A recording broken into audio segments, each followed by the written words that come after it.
Testing. Good morning. It's about 10:30, so we'd like to get started. Hi, my name is Dennis Rowcliffe. Oh, a bell. A bell. I didn't know about the bell. Okay.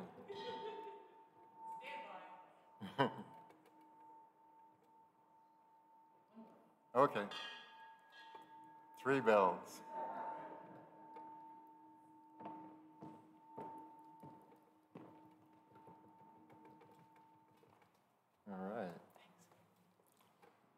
All right. Hello, my name is Dennis Rowcliffe. I'm a member of the Board of Trustees here. We are glad you're here with us this morning at First Unitarian of Oakland.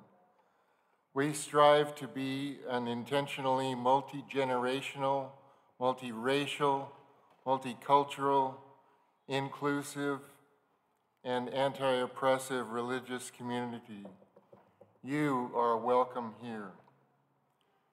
After the service, there will be, or could be, a 10-minute orientation for newcomers, like I said, at the end of the service. If you're interested in participating in that, look for Emily Stoper, who's sitting right here, standing now.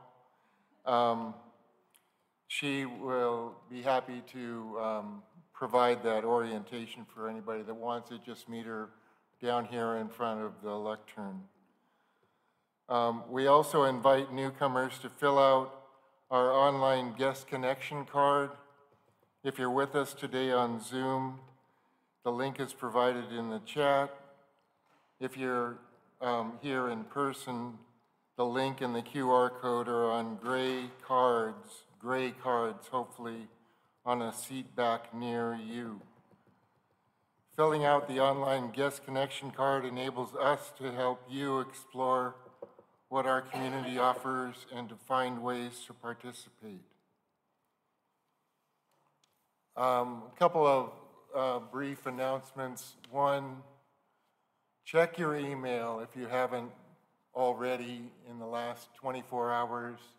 There's been what's called like an e-blast message gone out that has gone out to everybody who receives the Chalice Chatter, which we hope is everybody in the community. And this is informing us of an opportunity to engage with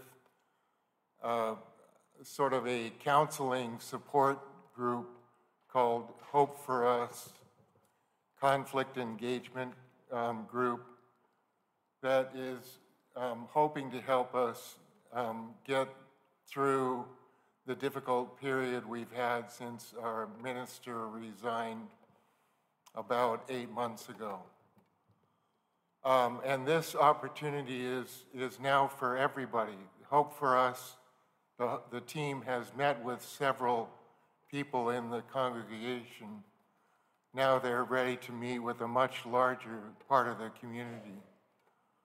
So look for that email and follow up on it if you can. Please attend if possible. The big weekend is the 15th through 17th of September. The second announcement I wanted to mention is just that we need more volunteers to advance the slides on a Sunday by Sunday basis. And if you're able to help with that on occasion, please see Sarah Watts. Sarah? She's back. She's doing slides. Oh, she's right there in the position of advancing the slides right now. So see her after the service if you're able to help with that. And now I would like to introduce a longtime member of our church community who we haven't seen a lot lately, Pat St. Ange with the land acknowledgement.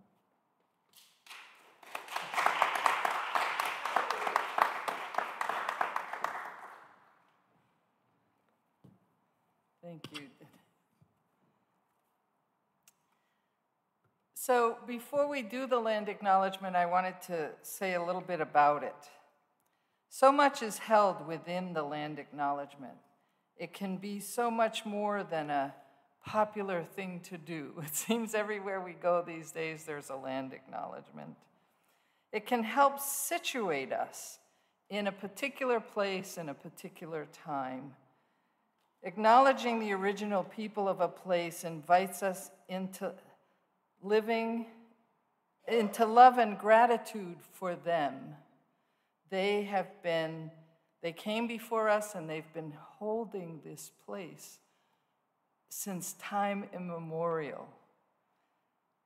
And so it gives us an opportunity to recognize that responsibility that they've been holding. It can also help us see that while we stand on the shoulders of many others, there are people coming after us who are watching what we're doing and are standing on our shoulders. Acknowledging that we're guests no matter how long we've lived here, 30 years, 40 years, 4 generations, whatever it is.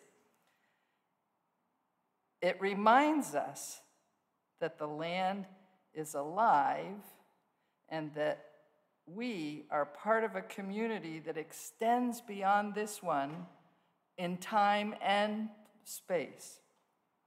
It's from that place of belonging that we find gratitude and love emerging. And so I offer this as the land acknowledgement for today.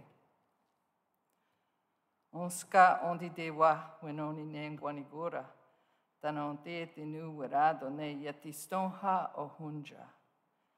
Tanonte tinu werado ne ungwe son'a, tano oloni. Ito nyodunhak nengwanigura. And loosely translated, that means, we send love and gratitude to our relatives, to our Mother the Earth, who gives us all we need to live in a good way. And we send love and gratitude to the Lejan Ohlone people who have and continue to care for this land and who have welcomed us here. We are mindful that we are guests in their territory. We send love and gratitude to our own homelands, wherever they are. And for some of us, we don't know where that is. And yet we know that we are who we are because we came from there. And so we send love and gratitude to all of us gathered here, as well as to all of those who make up the rest of the world. Ito nyodunhak nengwanigura. And you say, to.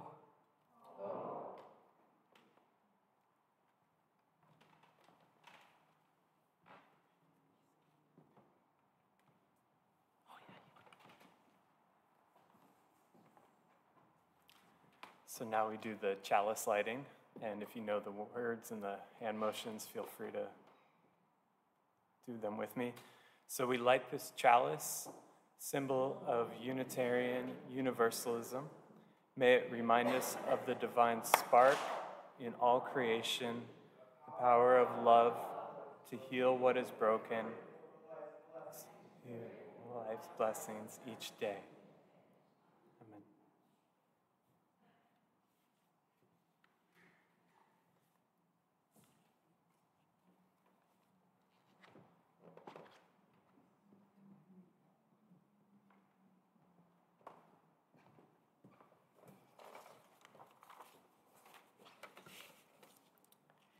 We light our peace candle with these words from Maya Angelou, an African-American poet and civil rights activist. Look heavenward and speak the word aloud, peace. We look at our world and speak the word aloud, peace. Together we say, peace is possible. Peace is possible.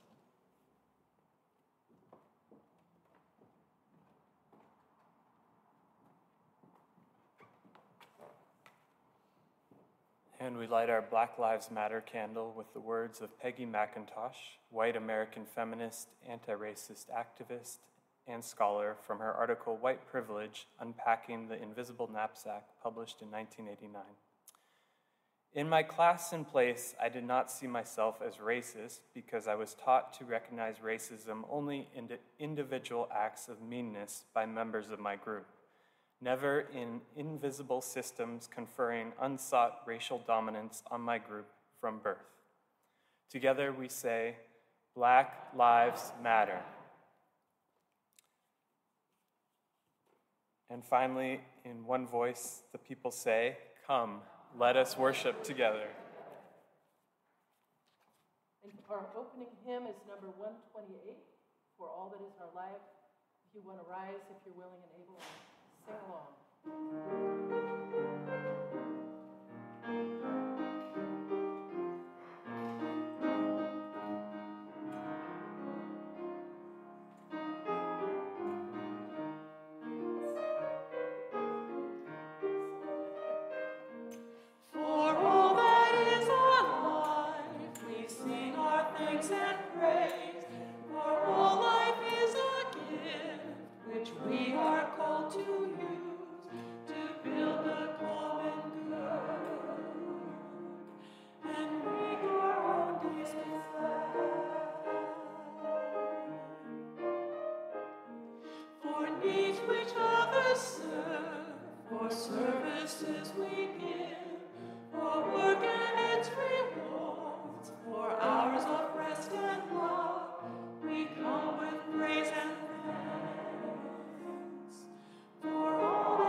You may be seated.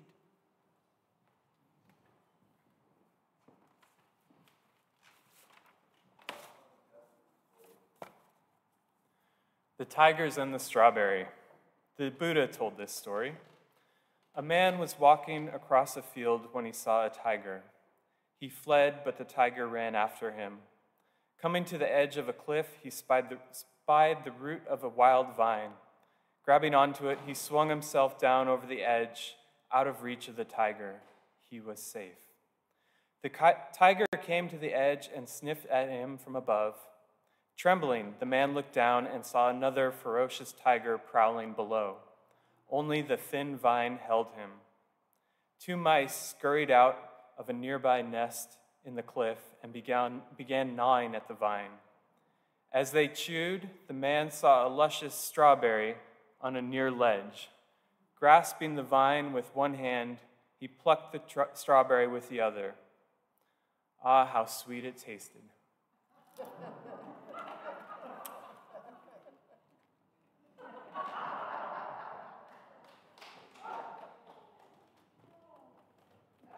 Well, now that you've gotten seated, you want to stand up again and greet one another?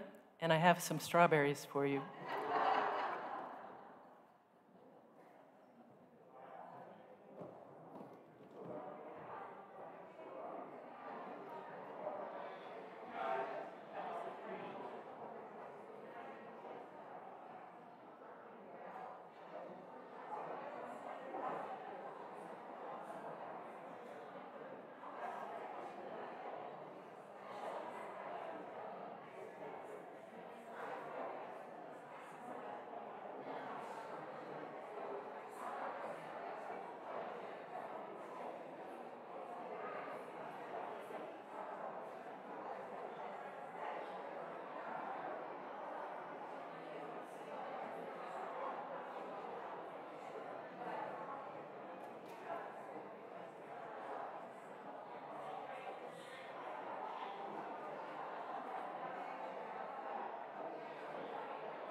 Come back, good people.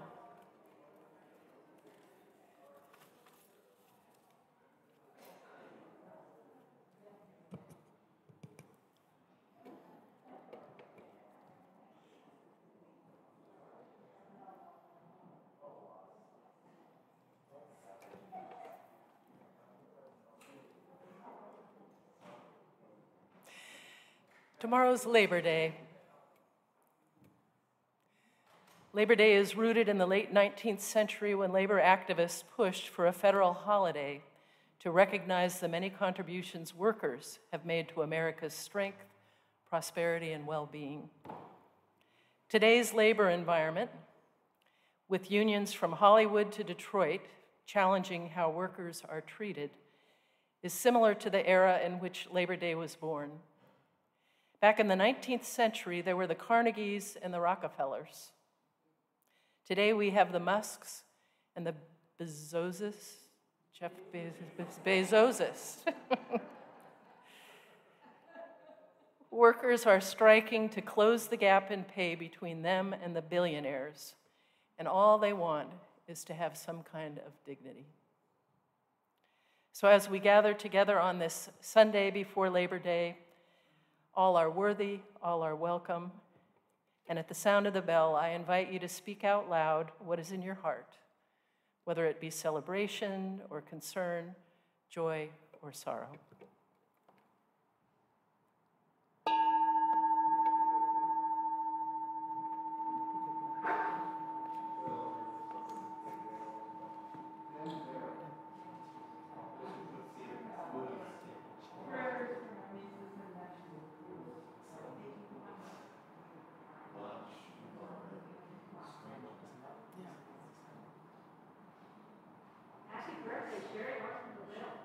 Happy birthday.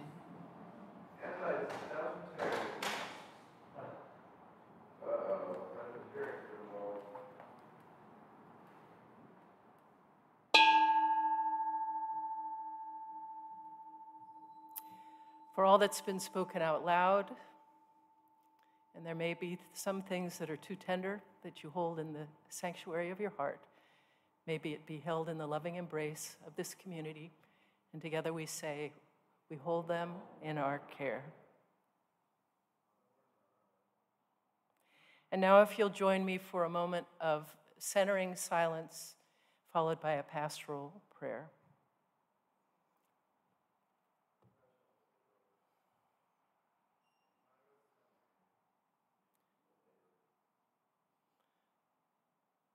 Just feel yourself held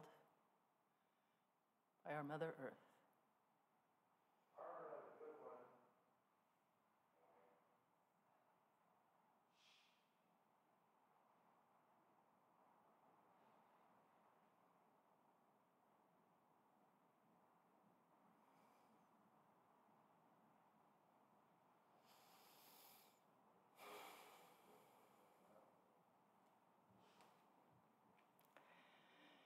Mystery. Mystery known by many names beyond all naming. Divine spark, luminous light and dazzling darkness, connecting us with all that is, and all that was, and all that ever will be. Wondrous, wondrous love, flowing, glowing, radiant within each of us, flowing and glowing between us, among us, and beyond us. We give thanks for this precious day, for all gathered here and those far away, for the time we share in love and care. Oh, we give thanks for this precious day. May we accept life's gifts with grace and gratitude and use them to bless the world in the spirit of love. Amen.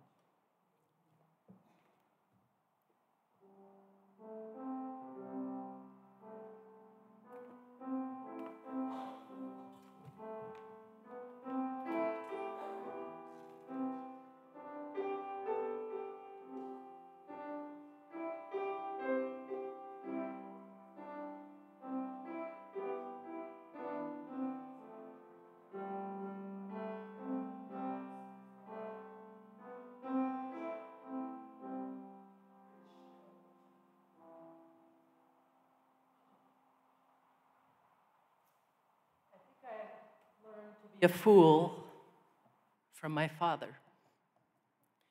Here's a classic example. I grew up in Fresno. And I know many people think of hot, flat Fresno as one of the armpits of California. Yet the whole time I was growing up, I had to endure my father describing to anyone who would listen the story of when he fell in love with Fresno. The year was 1948.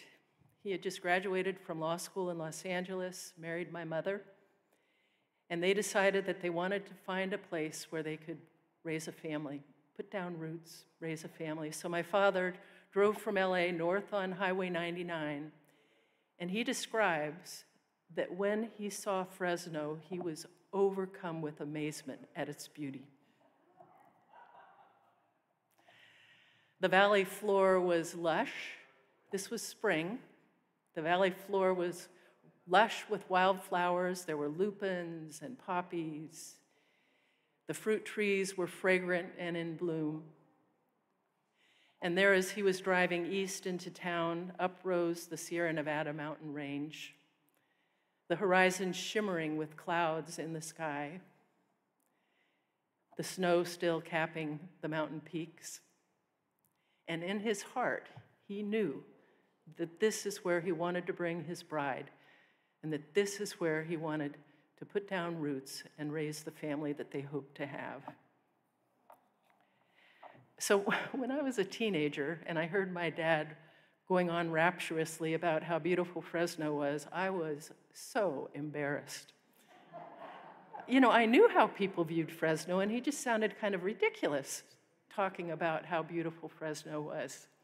But then, when I grew older and I heard him telling the story to my two young sons, Marcus and David, instead of feeling embarrassed, I felt this surprising surge of love and respect for him. I marveled at the sense of his imagination and his memory to transform an ordinary place like Fresno into a cherished home, where he and his wife, my mother, went on to raise 4 children who grew up and blessed them with grandchildren. As I mentioned in last week's sermon, both my parents died within a month of each other in 2010 in our family home. And after they died, a group of us were working to get the house ready to sell. So one day I was in the garage and I opened up my dad's safe, and out tumbled a bundle of cards.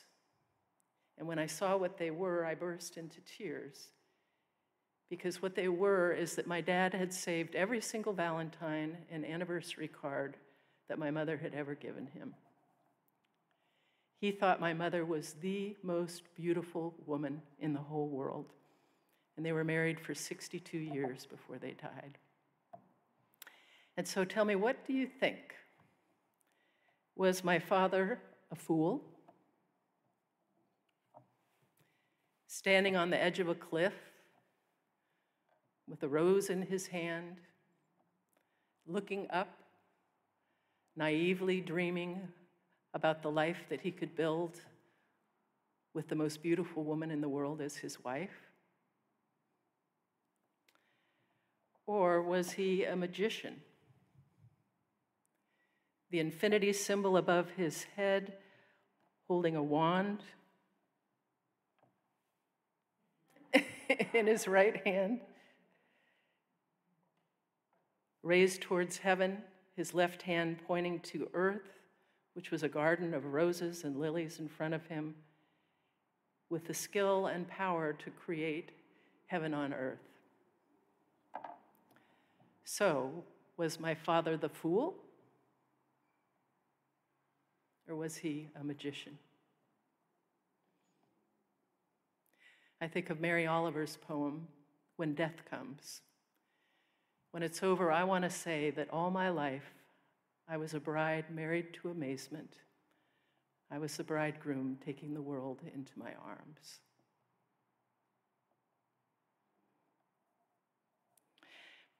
Perhaps it's because of my father that I've always been fascinated by the fluid, flirtatious boundary between fools and sages, between illusions and reality. And when I read an article on depression by Andrew Solomon, I became even more intrigued. Here's the sentence that stopped me in my tracks. Accuracy of perception is not an evolutionary priority. Accuracy of perception is not an evolutionary priority. He goes on to write that, quote, normal human thought and perception is marked not by accuracy, but by positive, self-enhancing illusions about the self, the world, and the future. Solomon cited the work of Dr. Shelley Taylor, who was a psychology professor at UCLA. In Taylor's book called Positive Illusions, she explains that, quote, the mildly depressed actually appear to have a more accurate view than other people of themselves, the world, and the future. So what kind of positive illusions is Dr. Taylor referring to? I know that I'm familiar with some, like that I have more control over my life and the lives of my children than I actually have, or that I can accomplish more in one day than I really can. Now, certainly there is a treacherous underbelly here. I imagine we all recognize the danger in taking these positive illusions too far. For one thing, I realize that there's an important distinction between the mildly depressed and deeply distressed people who struggle with a debilitating, sometimes life-threatening medical condition. But what I wonder is, how can we distinguish between the healthy kind of positive illusions, the ones that promote resiliency, and unhealthy delusions that can promote dangerous denial? Activist and writer Noam Chomsky warned that some of the most insidious forces we face are those institutions that benefit by creating a sense of reality that's not really real. Does this sound familiar? Because right now there are insidious forces committed to creating a sense of reality that is not really real. It's truly frightening, and in fact, I find it traumatic. I think we all are slightly traumatized. It takes courage. It takes a lot of courage to face the problems that we face in the 21st century. But we have to face them. As J.R.R. Tolkien, author of Lord of the Rings, once wrote, it's no good to leave a dragon out of your calculations if you live near him.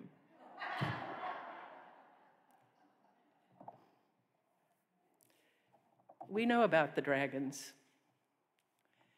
And we also know about the overwhelming fear and despair we feel sometimes when we face them. In the poem Wild Geese by Mary Oliver, she asks, tell me about despair, yours, and I will tell you mine. But this morning I want to ask you some different questions. Tell me about hope, yours, and I will tell you mine. Tell me about joy, yours, and I will tell you mine. Tell me about beauty and love and what makes you come alive. We can't keep moving forward. We can't keep putting one foot in front of the other without these. Listen to these words written by the Reverend Dr. William Schultz, who was the past president of the Unitarian Universalist Association and who served for many years as the executive director of Amnesty International.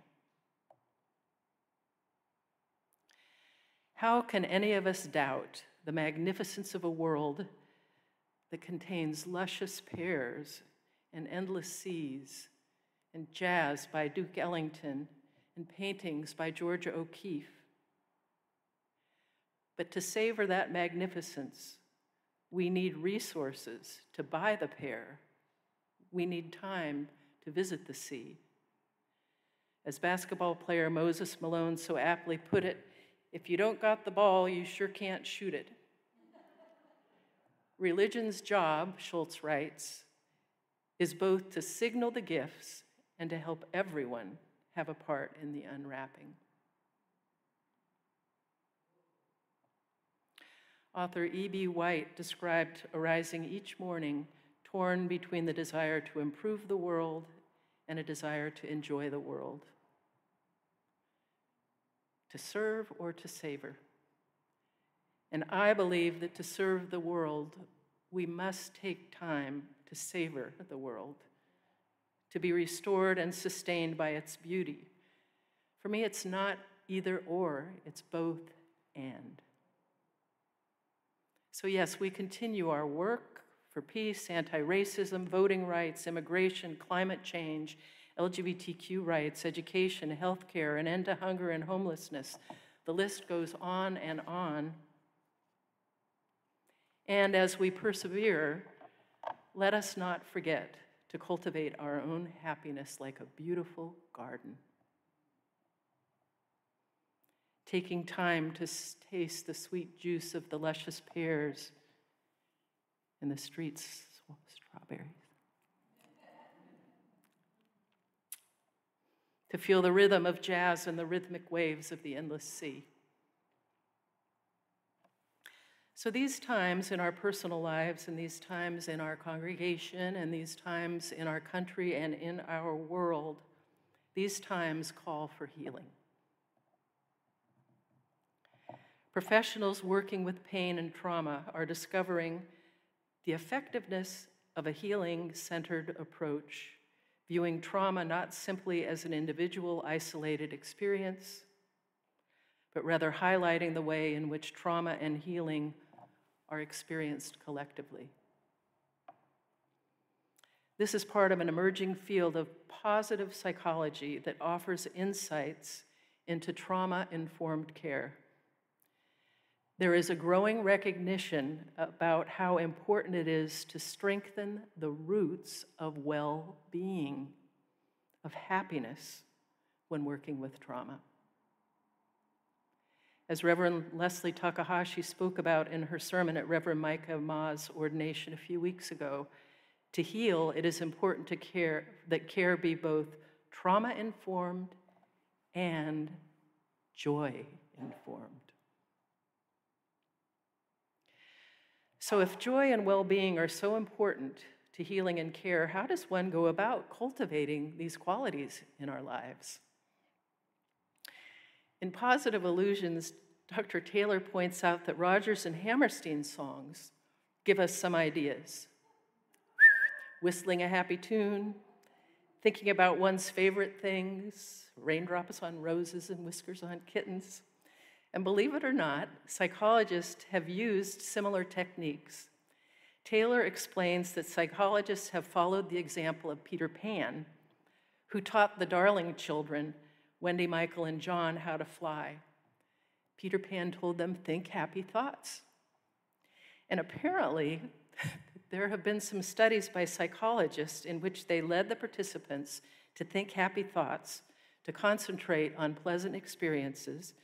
And this makes me smile. Dr. Taylor writes, quote, before long, people exposed to these techniques, though unable to fly, report that they feel more cheerful, even euphoric. And then some of you may know in Harry Potter and the Prisoner of Azkaban, do you remember when Professor Lupin taught Henry how to conjure a Patronus, a positive force of hope and happiness that acts as a shield to guard against the Dementor? Harry learned that the incarnation only works if you can concentrate all your might on a happy memory.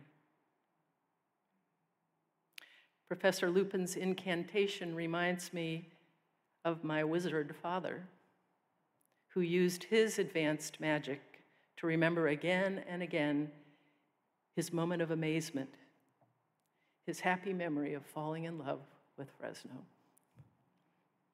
So does this euphoria, this positive force of hope and happiness, have a place in our quest to live as committed, engaged, justice-seeking activists?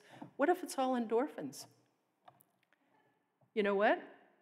Whether it's endorphins or fairy dust, it doesn't matter to me, because to me this feels like holy work. Remembering our moments of joy that I learned from my faithful fool of a father can help us in our daily lives, can remind us of what gives our lives meaning. Joy can help us wake up each morning thankful to be alive for another day, another sunrise, another sip of that first cup of coffee, another hug from someone we love.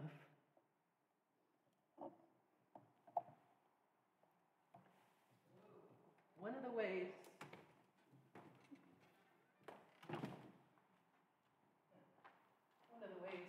we find joy is by singing together.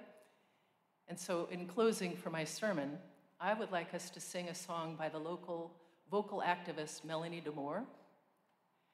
Do any of you know the song, You Gotta Put One Foot in Front of the Other and Lead with Love? And when we say put one foot in front of the other, we don't necessarily mean it literally. What we mean is that we gotta keep on moving forward. So will you sing with me? And you can stand or you can sit. And Susan Kiter is helping, which I thank you for. You gotta put one foot in front of the other and lead with love. Put one foot in front of the other and lead with love. You gotta put one foot in front of the other and lead with love. Put one foot in front of the other and lead with love. Don't give up hope. Don't give up hope. You're not alone. You're not alone. Don't you give up. Don't you give up. Keep moving on. Keep moving on. You gotta put one foot in front of the other and lead with love. Put one foot in front of the other and lead with love. You gotta put one foot in front of the other and lead with love. Put one foot in front of the other and lead with love. Lift up your eyes. Lift up your eyes. Don't you despair. Don't you despair. Look up ahead. Look up ahead. The path is there. The path is there. You gotta put one foot in front of the other and lead with love. Put one foot in front of the other and lead with love. You gotta put one foot in front of the other and lead with love. Put one foot in front of the other and lead with love. I know you're scared. I know you're scared. And I'm scared too. And I'm scared too. But I'm right here. But I'm right here. Right next to you. Right next to you. You gotta put one foot in front of the other and lead with love. Put one foot in front of the other and lead with love. You gotta put one foot in front of the other and lead with love. Put one foot in front of the other and lead with love. And lead with love. And lead with love. Enjoy. Have a seat.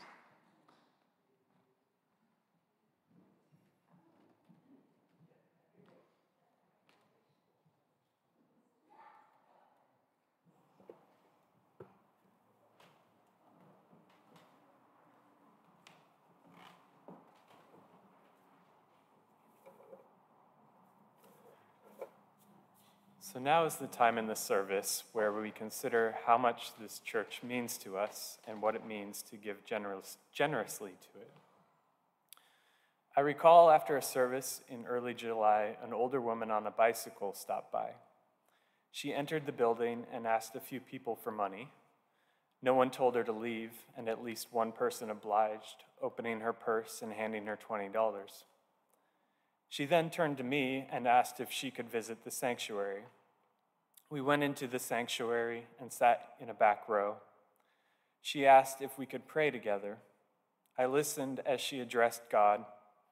She spoke about her grandson, how much she loved him, what a beautiful person he is, and how much she will miss him now that he is gone.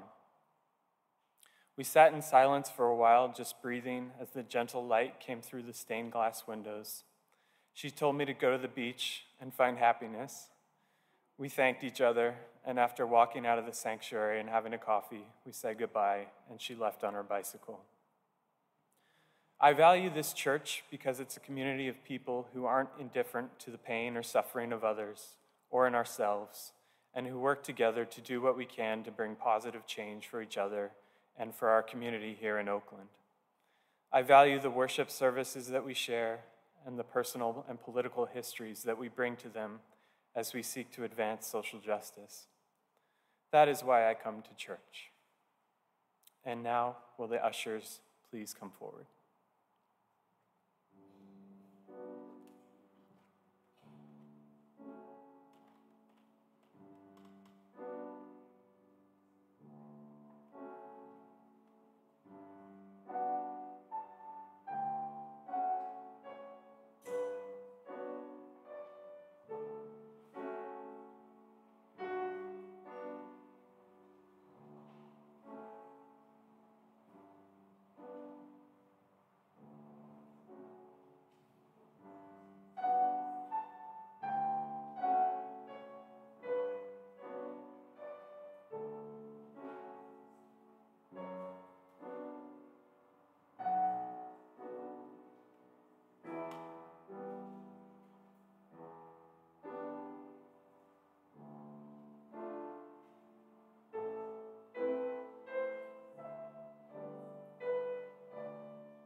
Will you repeat after, or let's say together, the blessing of the offering?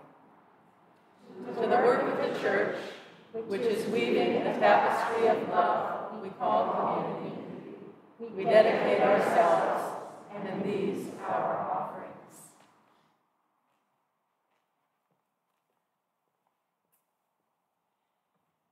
Our closing hymn is one that is number 346. Come sing a song with me. So please rise as you're willing and able.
and I might know you're mine. And I'll bring you home when hope is hard to find.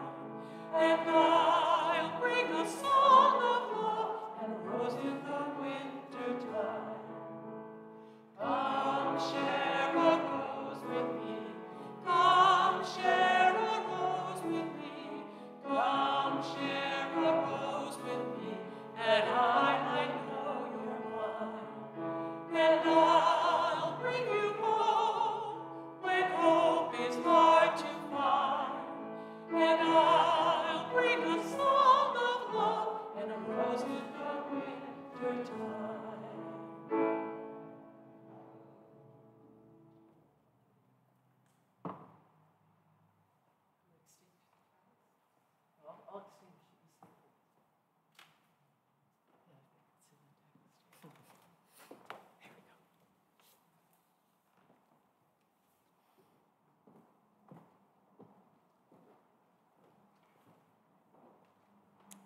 We extinguish the flame, but not the light of truth, the warmth of community, or the fire of commitment.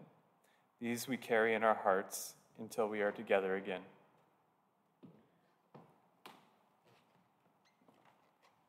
For our benediction today, I would like to sing a song with you that I think some of you know. It's a Unitarian Universalist blessing song that in simple language explains what Unitarian Universalism is about. And so I will, pardon? Oh, my, plug it in.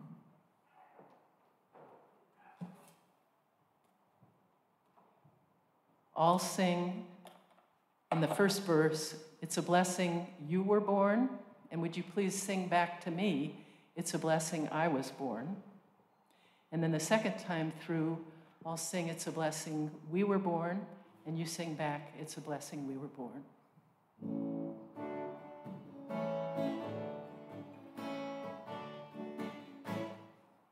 It's a blessing you were born. It's a blessing I was born. And it matters what you do. And it matters what you do. What you know about God. What I know about God is a piece of the truth. is a piece of the truth. Let the beauty you love Let the beauty I love be what you do. be what I do. And you don't have to do it alone. And I don't have to do it alone. It's a blessing we were born. It's a blessing we were born. And it matters what we do. And it matters what we do. What we know about God What we know about God is a piece of the truth. is a piece of the truth. Let the beauty we love Let the beauty we love be what we do. be what we do. And we don't have to do it alone. And We don't have to do it alone. We don't have to do it alone. We don't have to do it alone. Cha cha cha.